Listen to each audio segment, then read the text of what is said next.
जवानी में आपका स्वभाव किस तरह का था? अपने मम्मी पापा में से सबसे ज़्यादा करीब किसके थे और क्यों थे? बचपन में तो मेरा माँ बाप से बहुत ज़्यादा लगाव था। जब मैं कुछ बड़ा हुआ तो ज़िद भी मेरे अंदर थी और कुछ मैं अपने आप ज़िद भी करता था और गुस्सा भी मुझे थोड़ा बहुत था उस जवानी में। लेकिन फिर मैं अपने आप ही ठीक हो जाता था, ज़्यादा नहीं, मतलब गुस्सा भी नहीं करता था रोज़ ही। और गुस्सा करने के बाद मैं बहुत महसूस करता था कि ये गलती कैसी है, इसमें मेरा बिल्कुल कसूर नहीं था, बिल्कुल गलती नहीं थी इसमें, मैं अपने आप को महसूस करता हूँ। पिताजी मेरे बहुत सीधे साधे आदमी थे, लेकिन होशियार थे, चालाक नहीं थे। वो समझा देते थे कि नहीं, ये कसूर इसका नहीं है, कोई गलती है ज़रूर हमारे में जो इस तरह की ये बात कर रहा है। बाकी माँ बाप मेरे बहुत सीधे साधे थे और बहुत बढ़िया थे। हमने ज़िंदगी बहुत अच्छी और बहुत ही खूबसूरत गुजारी है, कोई उसमें दिक्कत नहीं थी, कोई इतनी ज़्यादा। मेरे कहने का मतलब ये है कि पैसे की भी कोई कमी नहीं थी, खाने की भी कोई कमी नहीं थी, हर चीज़ बिल्कुल ठीक थी। जब आप किसी काम को करते थे बचपन में, जवानी के दौर में, जो आपके मम्मी पापा ने आपको दिया हो, कोई भी काम या आपके किसी जानने वाले घर के दिया हो, तो उसको पूरा करने के बाद कैसा महसूस करते थे? काम तो हमने बहुत किए, लेकिन जो काम पूरा हुआ उसमें तो हमें बहुत मुसर्रत खुशी हुई और हमने अपने आप को बहुत बड़ा आदमी समझा कि हम बहुत ठीक आदमी हैं। लेकिन कभी कभी नुकसान हुआ है तो हमारे फादर ने हमें कुछ नहीं कहा, ये एक सबसे बड़ी बात थी। मैंने वो जिक्र किया था भी, मैं कैंटीन में मुझे लगाया मेरे फादर ने कि भाई ये काम कर तू। रेजिमेंटल कैंटीनें होती थी उस वक़्त, रेजिमेंट में थी। मेरी आदत थी ये कि जो गरीब आदमी अगर आया है और वो मांग रहा है उधार तो मैं दे देता था। उसमें बहुत नुकसान हुआ। उस ज़माने में 5,000 रुपया बहुत बड़ा अमाउंट था। मुझे महसूस हुआ कि भाई ये काम ख़राब हो जाएगा, अच्छा नहीं होगा। लेकिन पिताजी ने मुझे कुछ नहीं कहा। उन्होंने कहा कि ठीक है भाई, खोने के बाद ये हर चीज़ पाई जाती है। अगर तुमने यही काम करना है तो भाई पहले खोना पड़ेगा, फिर तुम पाओगे। मेरे दिमाग में इसलिए ये कमी थी कि मैं बम्बई भाग के जाना चाहता था। मेरे अंदर ये बहुत बड़ी कमी थी। कमी मुझे अपना मन मेरा करता था कि मैं बम्बई जाऊं, क्योंकि मैं गाता भी अच्छा था, आवाज़ भी बड़ी अच्छी थी और लोग कहते भी थे। लेकिन कद कहते थे बहुत छोटा है भाई तेरा, वहाँ तेरे को पसंद नहीं करेंगे। ये मुझे ज़रा बहुत पीछे में करता थी, ये बात मुझे लगती थी, इसलिए जा नहीं सका। जल्दी मेरी शादी हो गई, बस फिर मैं भूल गया, उसी में रह गया। लेकिन मैंने रामलीला वगैरह में अपने मन को ठीक करने के लिए रामलीला और ये ऐसे से जो स्टेज थे वो मन में बड़ा मज़ा लिया मैंने। एक दफ़ा तो मुझे ऑफ़र आई थी इंपीरियल तंबाकू कंपनी वालों की कि आप हमारे पास आ जाओ, लेकिन मैं गया नहीं। टीचर बना, एजुकेशन में गया। मैं इसलिए गया कि मौलाना अब्दुल कलाम आज़ाद का मैंने वो चीज़ पढ़ी कि अगर आपने ज़िंदगी में अच्छे बनना है तो टीचर बनो। वो सबसे पहले उन किताब में लिखा था कि सबसे गंदी नौकरी एडिटर की, जिसको हर रोज़ नई चीज़ तैयार करनी पड़ती है, और सबसे अच्छी नौकरी टीचर की। इसमें ईमानदारी भी है और इसमें हर चीज़ मौजूद है।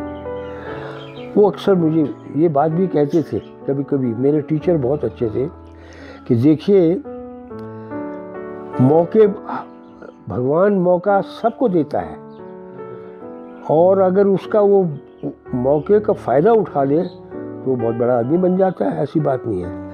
वो अक्सर कहते थे कि दिलीप कुमार दिलों का राजा कैसे बना और पंडित नेहरू दिमागों का राजा कैसे बना। उनको मौका मिला, उनको एक स्टेज मिली, उनको जगह मिली और उनका शौक़ था वो पूरा हुआ। दिलीप कुमार को लोग इसलिए पसंद करते थे। तो मेरे दिमाग में यही था कि मैं अगर अपने जज्बात ख्यालात का इजहार करना चाहूँगा तो मैं एक स्टेज मेरे पास होनी चाहिए। मैंने एजुकेशन ही सिलेक्ट किया और मैंने बहुत मज़ा लिया, बहुत मुझे मज़ा। तो सर इस दौरान कभी कोई काम रह जाता था अधूरा आपसे या नहीं हो पाता था, तो उस बारे में आप फिर क्या सोचते थे, क्या लगता था? नहीं होता था तो फिर मुझे दुख तो बड़ा होता था, लेकिन उसकी भरपाई की कोशिश करता था। कभी होता था काम पूरा, कभी नहीं भी होता था, लेकिन मुझे कोई टोकने वाला नहीं था, किसी ने मुझे कुछ नहीं कहा। ये सबसे बड़ी बात थी। वो समझाते थे। मेरे फादर जो थे वो बहुत अच्छे समझदार थे, होशियार थे, चालाक नहीं थे, होशियार थे। होशियारी देखते थे कि इसमें कसूर नहीं, इसकी गलती नहीं है, इस गलती में पता नहीं क्या चीज़ छुपी हुई है, हमें वो करनी चाहिए। वो मारपीट की तरफ बिल्कुल ध्यान उनका वो नहीं था, कभी नहीं उसको अच्छा नहीं समझते थे कि किसी को इस तरीके से तैयार करना ये सबसे बड़ी गलती है जी। वो प्यार से समझाने की कोशिश करते थे कि ये समझ आए तो ठीक है। हम 5 भाई बहन को पालना, उनको समझाना, उनको गाइड करना, ये उनके अंदर बहुत बड़ी स्थिति। वो सिर्फ ये चाहते थे कि मेरे बच्चे जो हैं एजुकेशन ले लें, बस एमए पास होनी चाहिए। तो उनमें मेरा ख्याल है मेरी छोटी बहन सबसे छोटी जो थी वो प्रिंसिपल रिटायर हुई। मेरा छोटा ब्रदर है जॉइंट डायरेक्टर रिटायर हुआ, और भाई साहब हमारे होते थे अकाउंटेंट में, यहाँ पर एजुकेशन डिपार्टमेंट में उन्होंने काम किया। पिताजी यही चाहते थे कि ऐसी जगह होनी चाहिए जहाँ रिश्वत ना हो। बड़े अच्छी सोच थी, बस यही था। सर मेरा अगला सवाल आपसे ये है कि किसी काम को करते वक्त जब परेशानी में घिर जाते थे आप, तो उस वक्त क्या करते थे या किसी से सलाह लिया करते थे, तो वो सलाह क्यों लेते थे आप? असल बात यह है कि काम की परेशानी कुछ ऐसे मुझे याद नहीं है, कोई अमल में आई भी नहीं, कोई परेशानी ऐसी नहीं हुई। परेशानी एक आध दफ़ा तो हुई है, लेकिन उसमें जब मेरी शादी हो गई तो उसके बाद मेरी बीवी जो है उसने मेरा बहुत साथ दिया। वो मेरे को समझा देती थी बड़े आराम से, क्या करें भाई, ये तो करना है हमने पूरा। तो ये इसमें पूरा रोल अदा करती थी, क्योंकि ये खाते पीते लोग थे, मदद भी कर देते थे। मेरे ब्रदर जब अमेरिका गए तो मुझे वो 4000 रुपया 2-3 महीने के बाद भेज देते थे। तो हमें एक आदत थी कि चलो पैसा आया है, चलो होटल खाना खाओ। बाद में चाहे वो मूंगी की दाल बनानी पड़े, लेकिन वो मज़ा ले लेते थे हमसे, और ये मज़ा काफ़ी देर तक रहा। ऐसा नहीं है, अब भी मज़ा है, कोई मुझे कोई ज़्यादा तकलीफ़ नहीं हुई, कोई समस्या भी नहीं हुई। बच्चे जो थे इन्होंने अपने आप को एजुकेशन भी इन्होंने अपने आप ही ली, और नौकरी भी अपने आप ही ढूंढी। मैंने इनको पहले कह दिया हाथ जोड़ के भी, देखो भाई मैंने तुमको पढ़ाना है, बाकी नौकरी तुमने ढूंढनी, मैं किसी के हाथ नहीं जोड़ूंगा। अगर हम सलाह नहीं लेंगे तो प्रॉब्लम का हल कैसे होगा? एक आदमी किसी चीज़, अब कहावत मशहूर है कि 1-1 होता 2 11 होते, तो वो एग्जाम्पल यहाँ सेट होती है। तो इसलिए सलाह हमें को लेनी पड़ती है, चाहे किसी तरीके। वरना लोग दीवारों से बातें करते हैं, दीवारों से पूछते हैं कि भाई मैंने ऐसा किया है, कुछ मुझे बताओ। सलाह लेना बहुत ज़रूरी है। यहाँ पर मैं पॉलिटिकल बात नहीं कर रहा, ये अपोजिशन ज़रूर होनी चाहिए। राजीव गांधी कहता था कि अपोजिशन अगर नहीं होगी तो हमारी गलतियाँ नहीं निकलेंगी। तो अपोजिशन ज़रूरी है, और गलतियाँ तभी निकलती हैं।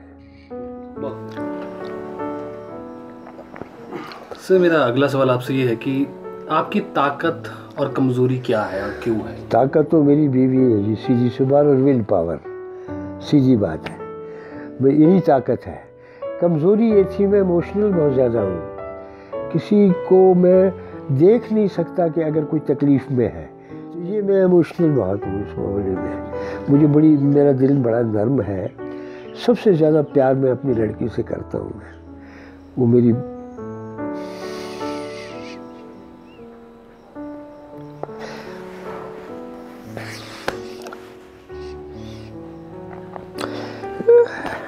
चलिए सर कोई बात नहीं, गलत तो नहीं हो गया कुछ? ये तो भाव है भाव हो जाता है, ऐसे ही हो जाता है। कोई बहुत अच्छी लड़की है मेरी, बच्चे हैं मेरे दोनों, प्यार करते हैं ऐसा नहीं है, लेकिन मुझे कुछ ऐसा लगता है जो अंदरूनी चीज़ होनी चाहिए, अंदरूनी तो है लेकिन बहरूनी नहीं है। मैं बाहर की बात को पसंद नहीं करता। जैसे आर्टिफिशियल बातें होती है ना, अरे मेरा बच्चा, मेरा ये, मैं नहीं कह सकता, ये बातें मुझे पसंद नहीं है। अंदर से मैं सोचता हूँ कि हर काम ठीक होना चाहिए और कामयाबी होनी चाहिए। ये मेरा जो लड़का बड़ा है रूस, और मेरे बच्चों के नाम मैंने पहले शायद बताया था आपको, रूस है, एक का नाम चीन है, एक का लड़की का नाम इटली मैंने रखा था, लेकिन हालात के मुताबिक उनके नाम बदलने पड़े। ये मैंने इसलिए रखा था कि 1947 में कत्ल गारत हुआ बहुत ज़्यादा। ये हिंदू है इसे कत्ल कर दो, ये मुसलमान है इसे काट दो, ये सिख है इसको जला दो। ये सारी चीज़ें जब मैंने देखी कि मैं अपने बच्चों के नाम ऐसे मज़हब, ऐसी चीज़ रखी जिसका मज़हब ही नहीं होगा। बड़े का नाम मैंने रूस रखा, छोटे का चीन और लड़की का इटली। लेकिन लोगों ने इसे पसंद नहीं किया, मेरे को नाम बदलने पड़े। ये तो समाज है, ये तो हमेशा से बस क्या करें, अब उसके मुताबिक चलना पड़ता है ना जी। माफ़ करना बीच में ज़रा मैं भावुक हो जाऊँ। मेरे को मैं वो लड़की बहुत मुझे अच्छी लगती है। हालांकि मेरा व्यवहार इतना अच्छा नहीं रहा उससे भी। कारण ये था, उसकी वजह ये थी कि मुंशी प्रेमचंद की मैंने कहानी पढ़ी थी कि भाई बच्चों पे सख्ती रखनी चाहिए ताकि बच्चे जो है ठीक रहें।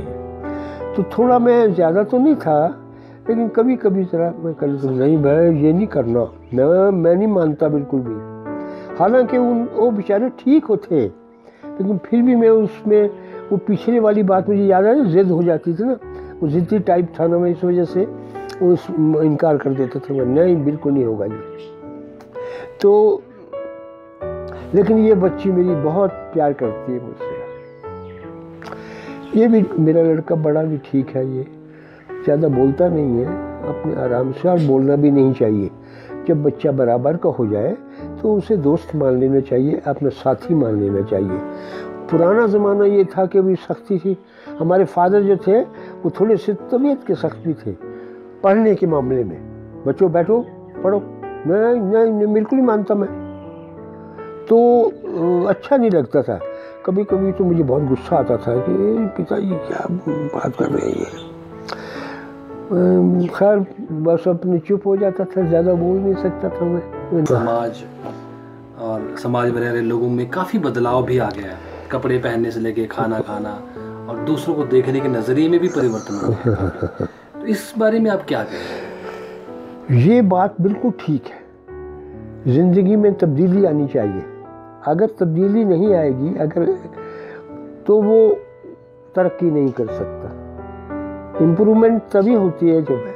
अब ज़माना ऐसा है कि पहले हम अपने ज़माने में 25 करोड़ आदमी थे टोटल, अब 1 अरब 25 करोड़ है। तो इनके लिए ज़रूरियात भी बहुत ज़रूरी हैं। अब पैसा भी है, और उस ज़माने में जब मैं पहली दफ़ा नौकरी मुझे मिली थी तो 192 रुपये मुझे मिलते थे, लेकिन उसमें फिर बच जाते थे। अब हज़ारों के लोगों को तनख्वाहें हैं, हज़ारों रुपया मिलता है, लेकिन सेटिस्फेक्शन तो नहीं है उतने में। लेकिन ये है अभी वो आराम से कपड़े भी पहन सकते हैं, जूता भी ले सकते हैं। मैं एक दफ़ा मैं जिक्र कर रहा था, एक दफ़ा मैंने जूता लेना था, वो जूता 16 रुपये का था। मैं बहुत कोशिश की कि यार 16 रुपये किसी तरीके से इकट्ठे करके जूता लो, बहुत अच्छा जूता था, लेकिन नहीं ले पाया। आज मेरे पास 4 जूते, ज़्यादा नहीं मैं रखता अपने पास, 4 जूते हैं, लेकिन बहुत बढ़िया हैं। तो मैं पिछले उस टाइम को महसूस करता हूँ कि भाई वो ज़माना क्या था और ये ज़माना क्या है। तो तब्दीली बहुत ज़रूरी है, इसमें तरक्की भी होती रही है, लेकिन आदमी थोड़ा सिस्टम या आदमी समझो कल्चर अपने उससे पीछे हो जाता है। ये बस वो अपने तक ही महदूद हो जाता है, फिर वो अपनी ही फैमिली के दायरे में घूमता है और वो पैसे को ज़्यादा इम्पोर्टेंट बना लेता है। नतीजा ये है, क्योंकि पैसा चाहिए, बगैर पैसे के तो कुछ नहीं हो सकता।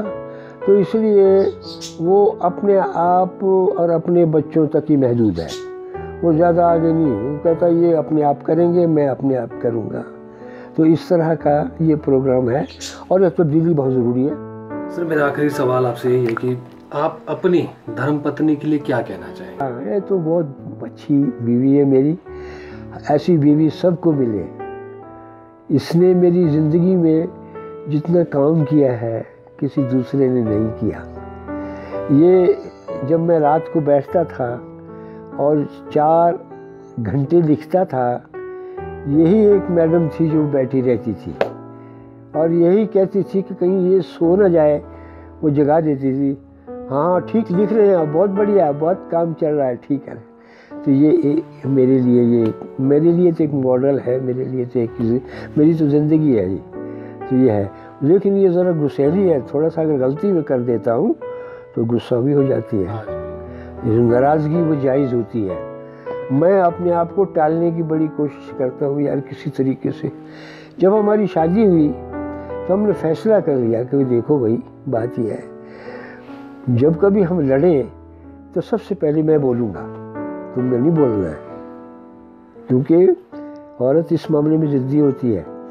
मैं बोलूँगा। और मैं उसी वक्त ही जब ऐसा होता था अपने बाहर निकल जाता था, शाम के वक्त आता था चाय के टाइम पर, बस कहता था कि हजूर चाय तो बनाओ भाई। यानी पिछली बात को मैं भुलाने की कोशिश करता था। उस थोड़ी ऐंठ के तो हो जाती, चाय आ जाती है, उसके बाद काम ठीक हो जाता। तो इस तरह से हमने ज़िंदगी बहुत बढ़िया काटी है। मेरे 3 बच्चे हैं, 2 लड़के 1 लड़की है, बहुत अच्छे। मेरी लड़की के 2 बच्चे हैं, वो एक डॉक्टर है और एक इंजीनियर है। दोनों बच्चे बहुत बढ़िया हैं, दोनों ही शरीफ और बहुत अच्छे हैं। मेरी लड़की बहुत अच्छी है, उसको इस हर चीज़ की चिंता है। मेरी बीवी बहुत अच्छी है जी, she is very good lady. इसको तहजीब है, आप हैरान होंगे कि इसको एक एक चीज़ का पता है।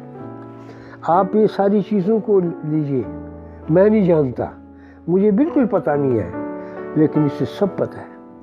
कोई सी ट्रेनिंग पूछ लीजिए आप मेरे वो बड़ी बड़ी चलिए आजकल मल्टी कंपनियों के जो होता है, उसी के मुताबिक ये बिल्कुल सेलेक्ट कर देगी, बता देगी कि ये है। नॉलेज बड़ी है। और ये नहीं कि किताबें पढ़ के कोई बात करिए, टीवी पर ही पढ़ के उसको देख लेती है। ब्रेन बहुत तेज़ है इसका। मैं इतना अच्छा नहीं था, मैं अपने आप को कभी कहूँगा, मैं पढ़ने में भी इतना अच्छा नहीं था। पता नहीं ये भगवान की क्या कृपा हो गई जो मैंने ये सब कुछ कर लिया। इतना मैं बढ़िया नहीं था पढ़ने में, सो और वो कमज़ोरी जो है वो इस लेडी ने, इस बीवी ने मेरी दूर कर दी। मैं आज बहुत खुश हूँ। 90 साल की मेरी उम्र है, बिल्कुल चंबा घाट के करीब हूँ, तो ऐसा तो चक्कर कोई नहीं है, लेकिन बिल्कुल मैं आराम की ज़िंदगी काट रहा हूँ। आप शायर भी हैं अपनी निजी ज़िंदगी? हाँ जी, शायर भी हैं आप निजी ज़िंदगी में, तो एक धर्म। हाँ जी। इसका एक बहुत अच्छा शेर है कि मुश्किल नहीं है मंजिल दुनिया में आफताब, एक ज़रा चलने की हिम्मत चाहिए। कोई भी कहते चलने की हिम्मत चाहिए, कोई चीज़ मुश्किल नहीं होती।